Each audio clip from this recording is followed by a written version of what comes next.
Bonjour, c'est Jean Descartes.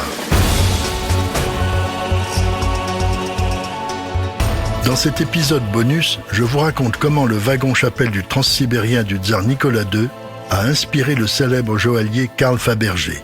Il en a fait un splendide bijou miniature, unique au monde, aujourd'hui exposé au Kremlin.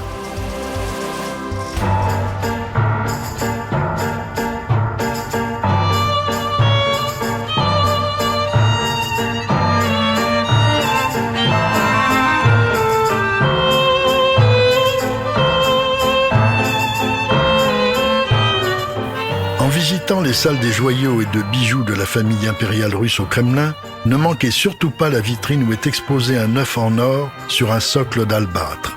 Cette merveille est l'œuvre de Carl Fabergé. Il est le descendant d'une famille d'origine picarde, mais exilé en Allemagne après la révocation de l'édit de Nantes par Louis XIV. Une faute majeure du roi Soleil qui a privé la France de nombreux artisans exceptionnels. Beaucoup de ces émigrés talentueux s'étaient fixés en Europe du Nord et en Russie. En 1842, Gustave Fabergé ouvre un atelier de bijouterie à Saint-Pétersbourg. C'est un succès. Il étend ensuite son activité à Moscou et aura jusqu'à 500 artisans qui créeront plus de 150 000 pièces. Utilisant des métaux précieux et des pierres rares, il se spécialise dans les objets utilitaires mais décoratifs, très petits et raffinés. À partir de 1884, son fils Karl réalise de splendides œufs de Pâques, destinés au tsar Alexandre III, puis à son fils Nicolas II qui les offre à son épouse et à sa mère.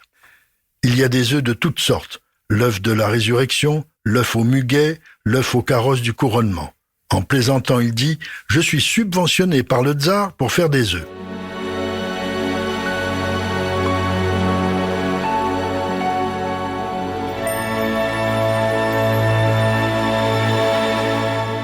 Son chef-d'œuvre est aussi le plus original. En 1900, il cisèle un œuf de 27 cm en platine, or et argent, dans lequel se trouve un minuscule transsibérien avec sa locomotive, le tender, 4 voitures et le fameux wagon-chapelle dont je vous ai parlé. Ce transsibérien est mécanique. La machine est dotée d'un ressort. On le remonte avec une petite clé. Ce minuscule transsibérien impérial marche, comme un jouet d'enfant. Mais quel jouet! Sur l'œuf est gravée une carte. C'est celle de la plus longue voie ferrée du monde, de Moscou à Vladivostok. Chaque gare importante y est indiquée par une pierre précieuse. Un incroyable travail d'orfèvre. Cet œuf a été offert à la tsarine Alexandra Féodorovna, l'épouse très pratiquante du tsar Nicolas II. Ce joyau est une merveille. Si vous allez à Moscou, ne manquez pas de l'admirer au musée du Kremlin.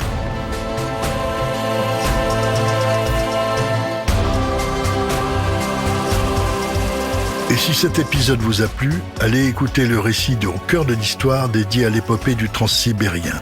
Il vous plaira, j'en suis certain. Et surtout, n'hésitez pas à en parler autour de vous et à me laisser vos commentaires sur le groupe Facebook de l'émission.